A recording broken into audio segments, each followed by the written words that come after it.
Hi, I'm Angela Finlay, and this is the second video in a series where we talk about stacking your career. Today, we're going to talk about some of the trends and shifts that are causing us to rethink how we think about careers. When we talk about careers, many of us have had the experiences where we thought about it from a progressive, linear path, and that each skill built on the skill before, and that took us down the path that we were headed on, whatever it was that we chose to do. And we know that that's no longer the case. We're in a time where this is more than just a temporary disruption. It's a structural shift in how we look at skills and how careers function. And the shift is being driven by several powerful trends that are happening all at the same time. And so what are some of those top trends that are impacting how we think about our careers? Well, we can't start off without first talking about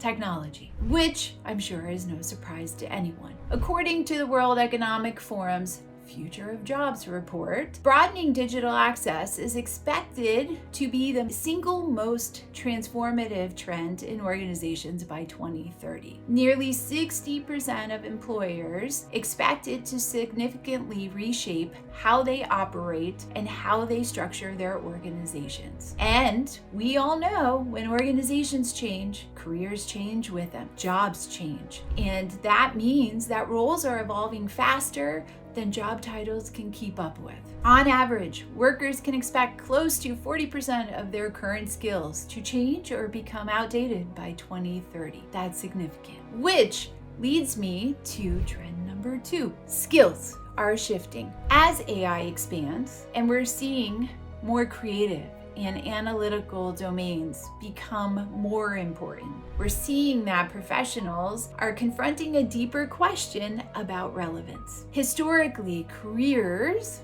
rewarded depth in a single domain. Today, that environment is increasingly favoring adaptivity across many domains. This isn't simply about learning new tools. It reflects a broader shift of how value is created for yourself and in work. When technology can execute specific tasks at scale, differentiation moves away from task mastery and towards skill intersection, how people integrate knowledge, context, judgment, and of course, creativity. And it's not just skills that we're seeing change at the same time. Our third trend is the workforce itself is undergoing a demographic transformation. For the first time, we have 5 generations that are working side by side inside of our organizations. Baby boomers, Gen X, millennials, Gen Z, and the earliest entrants of Gen Alpha. This is more than just an age mix, though. It is a convergence of different values, expectations, relationships at work. Our younger generations in particular are placing greater emphasis on purpose, inclusion,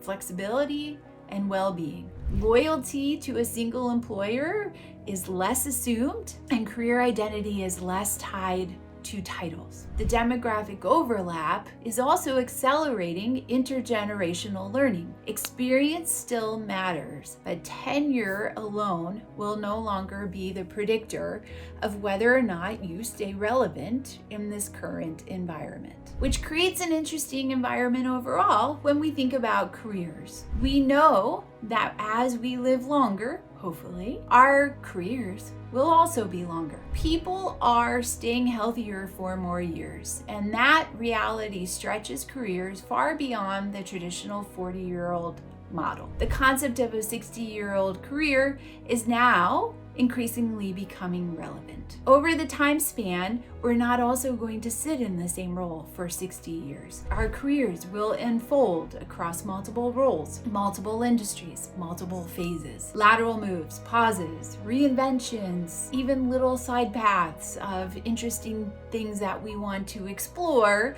or even step backs could be part of how we think about our career going forward. LinkedIn's workforce data shows professionals entering the workforce today are on pace to hold twice as many jobs as those who entered 5 years ago, and Even when people remain in the same field, those skills required in those roles could change as much as 70% over that time of their career. Longer careers also intersect with an interesting other trend, which we're all familiar with, called the U-shaped curve of happiness, which is trend number 5.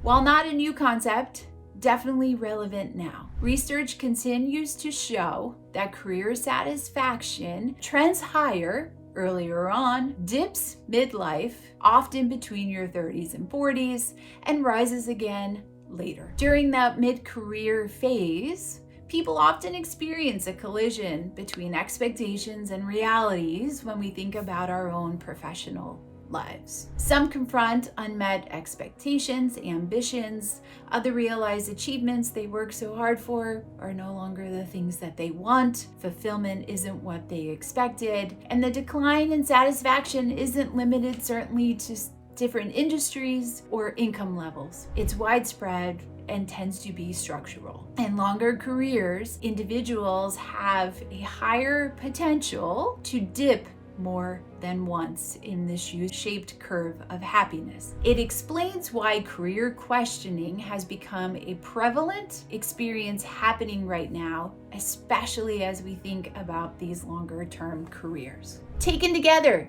these trends point to a clear conclusion.